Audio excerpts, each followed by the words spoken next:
Literally जब भी आप YouTube पे एल्विश यादव सॉन्ग सर्च करोगे ना तो ये सॉन्ग नंबर 1 पे आता है। और इतना तो एल्विश यादव ने खुद ये सॉन्ग नहीं सुना होगा जितना एल्विश यादव की ऑडियंस ने सुन लिया है। एल्विश यादव के खुद के चैनल की हाईएस्ट वीडियो पे 32 मिलियन व्यूज हैं और इस गाने पे अकेले 44 मिलियन व्यूज हैं। अब तक तो 45 हो गए होंगे। और अब जब एल्विश यादव बिग बॉस में आ गया ना तो इस गाने का रील्स पर यूज डबल होने वाला है, क्योंकि अब तो अगर एल्विश यादव सांस भी ले लेगा ना बिग बॉस में तो उस पे भी ये लोग ये वाला गाना लगा के एडिट डाल देंगे।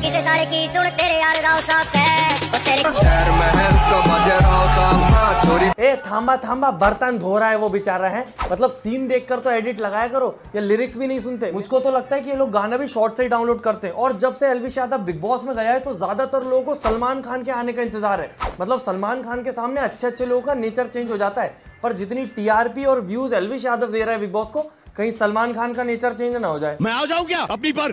और अब जब बिग बॉस वालों ने देखा कि अकेले फुकरा इंसान की वजह से टीआरपी इतनी बढ़ गई है तो उन्होंने सोचा और क्रिएटर्स को बुला लेते, टीआरपी और बढ़ जाएगी। और जब एल्विश को बुलाया तो उन्होंने सोचा टीआरपी ज्यादा ना बढ़ जाए, तो उसको बराबर करने के लिए आशिका भाटिया को भी बुला लिया। आशिका भाटिया को भी बुला लिया। अब टीआरपी कम हो चुकी है, क्योंकि अगर इन लोगों ने आशिका भाटिया को यह सोच के बुलाया कि आशिका भाटिया और एल्विश की लड़ाई होगी बिग बॉस में, तो शायद इन लोगों को यह पता नहीं है कि वो बेचारी लिपसिंग करती है, उसके पास खुद के डायलॉग नहीं होते लड़ने के लिए, क्योंकि खुद के डायलॉग होते तो इतनी ज्यादा इररिलेवेंट नहीं हुई होती इंटरनेट पे। और जब मैंने इसको देखा तब मेरे को याद आया, अच्छा आशिका भाटिया नाम की भी कोई क्रिएटर है जिससे पहले एल्विश यादव का लफड़ा हुआ था, ई लफड़ा।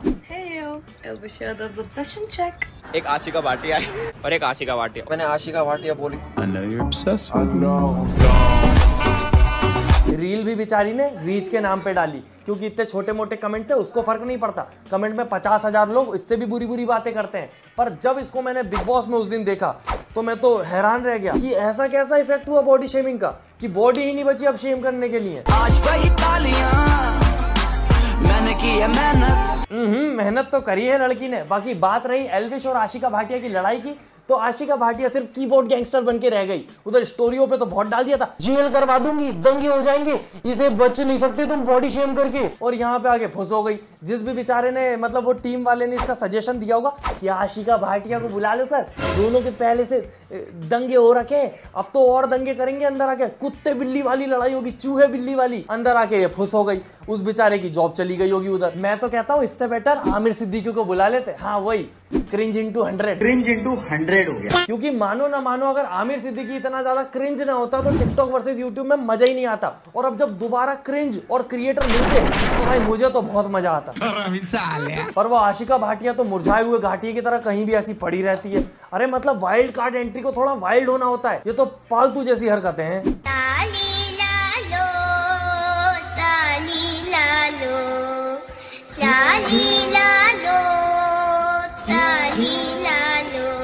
लोग बिग बॉस में लड़ने और जीतने आते हैं, ये पड़े रहने आई है, पड़ी रहती है इधर उधर गद्दे पे, गद्दा चूज कर रही है। ये गद्दा नरम है, हाँ यही खरीदूंगी घर जाके। अरे बहन फील करने आई है क्या कि बिग बॉस के अंदर कैसा लगता है? बाहर से तो देख लिया, लड़ाई में मजा आ रहा था, अब लाइव परफॉर्मेंस देखूंगी। अरे मौका मिला है, लड़ो थोड़ा सा। और उधर एक तरफ एल्विश यादव ने घुसते के साथ 1 घंटे में इतना कंटेंट दे दिया जितना है बेचारी पूरे सीजन में नहीं दे पाएगी। मतलब वो किसी को नहीं छोड़ रहा, एक एक को पकड़ पकड़ के रोस्ट कर रहा है। और ये एक भी गद्दा नहीं छोड़ रही, एक एक को पकड़ पकड़ के फील ले रही है।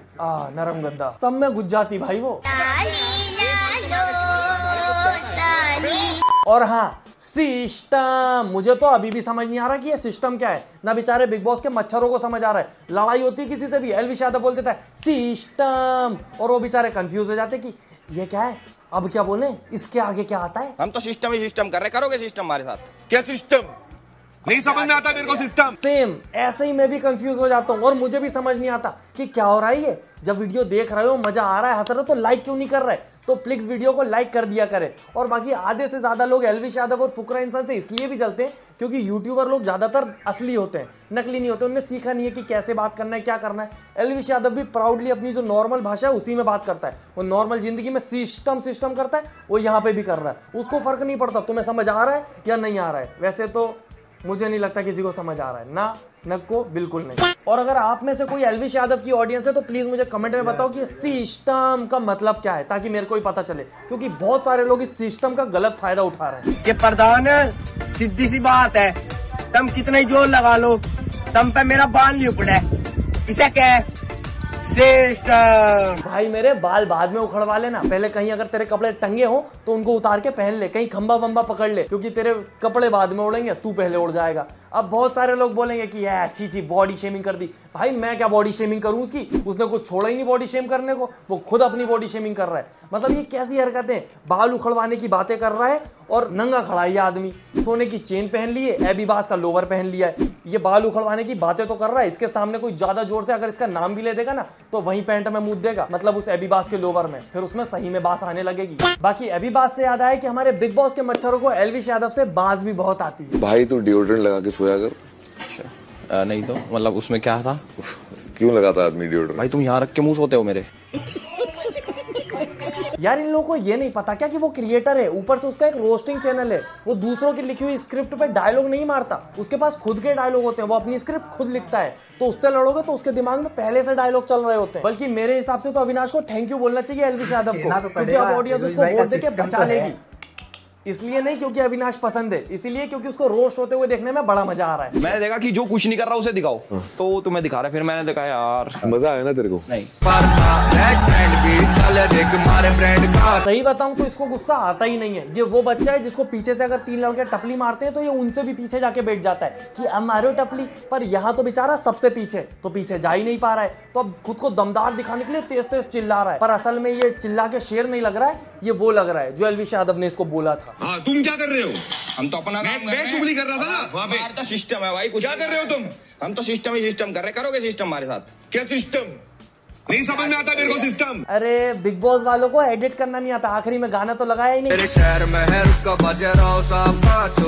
बाकी बिग बॉस जो है वो मेन चलता है रिश्तों से, रिश्ते अच्छे हो बुरे हो जैसे भी हो रिश्तों से चलता है। अब बेबिका के तो सारे के सारे रिश्ते बुरे हो चुके हैं, अब अच्छा रिश्ता बनाने के लिए उसको नया एल्विश मिला है। बाकी एल्विश तो अगर उसकी बुराई भी कर दे रहा है तो भी खुश हो रही है, उसने उसको ढीठ बोल दिया, उसमें नाचने लगी ये। बाकी अगर फुकरा उसको ढीठ बोल देता नाचती वो फिर भी, पर फुकरा की छाती पर। बाकी बेबिका को भी पता है, एल्विश को भी पता है और ऑडियंस को भी पता है कि बेबिका को उसको बॉयफ्रेंड नहीं बनाना है, बस वो मजे ले रही है, ऐसा बेबिका को लग रहा है, पर असल में एल्विश उसके मजे ले रहा है। हाँ करो, come on, come on, Right in front of him. साले इधर आ, give him a morning hug, go, Right in front of him. yes, let's go। अब आते हैं मेन मुद्दे पर। बिग बॉस वालों को ये तो पता है कि एल्विश और फुकरा के पास ऑडियंस है, मतलब लोग इन्हें देखना पसंद करते हैं, पर आधे से ज्यादा लोग बिग बॉस बोरिंग है या लड़ाई होती है वैसे देखते नहीं है। पर अगर एल्विश और फुकरा की आपस में लड़ाई होगी तो सब इंटरेस्टेड हो जाएंगे जानने में कि दोनों आपस में लड़े तो लड़े कैसे। तो वो दोनों भले ही आपस में लड़े ना लड़े, पर आप लोगों को ऐसी क्लिप्स दिखाई जाती है जानबूझ के, और वो क्लिप्स भी बिग बॉस वाले ही वायरल करवाते हैं,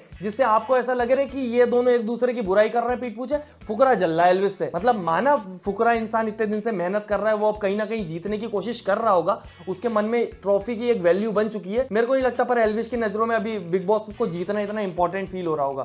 मुझे तो बल्कि लगता है कि एक ना एक दिन ऐसा मौका आएगा जब बिग बॉस ऐसा मतलब ऑप्शन दे देंगे इनके सामने, फुकरा और एल्विश दोनों के सामने, कि या तो बिग बॉस चूज करना पड़ेगा नहीं या फिर अपनी दोस्ती। और वहां पे मुझे लगता है एल्विश तो बहुत आसानी से दोस्ती चूज कर लेगा, पर फुकरा बहुत मुश्किल है कि दोस्ती चूज करे, क्योंकि उसको भी पता है कि इन सब चीजों से दोस्ती खराब नहीं होगी, पर अगर वो ट्रॉफी जीत जाता है तो once in a life time का मौका मिला है। सही बात है, क्योंकि ऑब्वियस सी बात है कि एल्विश यादव अभी अभी आया, फुकरा इंसान ऑलरेडी इतने दिनों से इन सबको झेल रहा है क्योंकि वो जीतना चाहता है। जैसे ही अब देखा था आपने कि एल्विश यादव आया तो फुकरा की आंखों में कहीं ना कहीं थोड़ी सी इनसिक्योरिटी भी दिखी थी, पर वो थोड़ी देर में नॉर्मल हो गया कि यार भाई अपना वो भी जीत जाएगा तो कोई दिक्कत नहीं है। बाकी आगे पता चलेगा कि कितना भाईचारा चलता है। बाकी मैं तो उम्मीद करता हूं कि दोनों यूट्यूब वाले वहां ना लड़े तो ज्यादा बेटर है।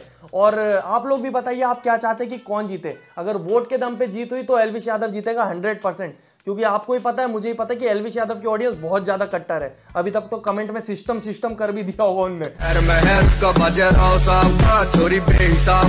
बाकी वीडियो लाइक करें, फेवरेट पार्ट कमेंट करें और चैनल सब्सक्राइब कर दें, और कमेंट में बता जरूर देना कि सिस्टम का मतलब क्या है, और ये भी बताना कि आपके हिसाब से किसको जीतना चाहिए। बाकी हम मिलते हैं अगली वीडियो में, टाटा बाय बाय। और वीडियो पे नहीं हो तो वीडियो लाइक और सब्सक्राइब जरूर करके जाना, ठीक है। मिलते कोई और टॉपिक पर, जब तक के लिए बाय बाय।